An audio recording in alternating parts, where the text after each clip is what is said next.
Okay, we're in the Green Swamp WMA today. Popped out of bed this morning to crack of dawn and decided I needed to get some exercise on some woods to feed my Jones. So inflated my bike tires and came on out to where I could ride with the least amount of people. And so far that's been the case. It's only the hunters and I, which has been very, very nice. Coincidentally, this also happens to be the site of one of my top 5 or 10 most astonishing, favorite, amazing finds. This is the Stewart Homestead. These are the ruins and the cemetery / burial ground of the Stewarts. In the early 20th century, they moved from, I believe it was Georgia, maybe South Carolina, to this area, built this cabin. It's a very, very small cabin. And made their lives here. I'm not sure what they did, but I'm sure they grew food, hunted food. I don't know where the nearest town was. Might have been Compresco. That's not too far from here. But anyway, in all events, this is where they came. This is where they lived. And this is where they died. Allegedly, Sarah Stewart's grandson and a friend of his believed they had some money and they were going to come and take it. So they came, killed them, and took whatever they had. And apparently they didn't have quite the bankroll that the ne'er-do-wells thought that they had.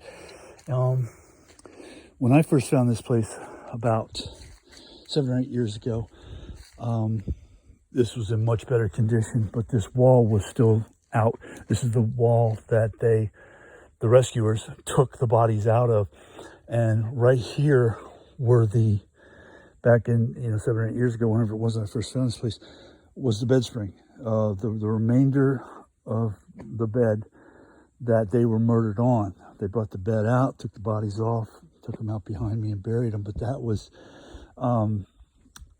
then, and now someone has plundered or pillaged those bed springs, but I have video and photo of them. Amazing place. Small, but I mean, when you don't need much, you don't need much. Nowadays we call this a tiny house. About 30 yards over here is where the rescuers, not rescuers, I can't think of a better name for them, but the people who came and found the bodies, which were eaten on at that point by hogs and buzzards and crows, etc. Took them about 30 or 40 yards from that cabin to bury them right here, which I thought was interesting too. I think it's probably a testament to how deteriorated their bodies were at that point, that they would bring them here rather than take them to whatever local cemetery that is nearby. But they brought them here, and so this was in 2018. I'm sorry, 2018, 1918, and this plaque is fairly recent. But it was here when I came here originally, so it's at least 10 years old probably. Their bodies are buried here, and these markers indicate where. This is interesting. This is hand scrawled, but we don't know when it was placed here. But it says, R.I.P. 1917, Mr. and Mrs. Stewart. So. We don't know when this gravestone was put here, but obviously their bodies were put here on May 9th, 2018, or 1918.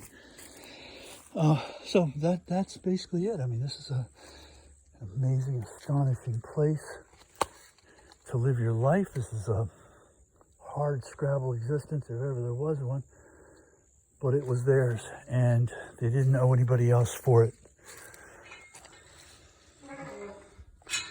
Personally appeals to me,